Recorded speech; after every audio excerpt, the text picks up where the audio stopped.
Hello నాన్నగారు. ఏంటి కొత్తగా రెస్పెక్ట్ ఇస్తున్నావు? మళ్ళీ ఏం తగలబెట్టి తెచ్చావు? ఎవరిని పట్టుకొని ఏం మాట్లాడుతున్నాను నాన్నగారు? నిన్ను పట్టుకునే అడుగుతున్నా, ఏం తగలబెట్టావు చెప్పు. నిన్నే. నేను మీ డాటర్ని నాన్నగారు. సిగరెట్ లైటర్ ఏం కాదు.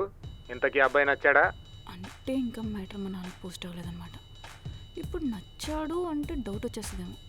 ఏదో ఒక వంక పెడదాం. మీరు ఫోటోలో చూసినంత అందగాడేం కాదు నాన్నగారు. ఓసే శ్రీలక్ష్మి, ఇది మనకి మళ్ళీ కూల్ డ్రింక్ సీన్ ప్లాన్ చేసేలా ఉంది. ప్రిపేర్డ్గా ఉండు. నాన్న, అబ్బాయి బాగున్నాడు. I'm satisfied. బాగున్నా బాగాలేకపోయినా వాడే నీకు కాబోయే మొగుడు, నాకు కాబోయే అల్లుడు. అబ్బో,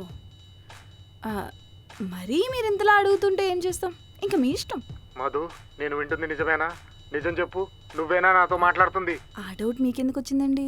ప్రతిసారి ఏదో తగలబెట్టి సంబంధం చెడగొడతావు కదా, ఈసారి సైలెంట్ ఉన్నావేంటి? నిజం చెప్పు,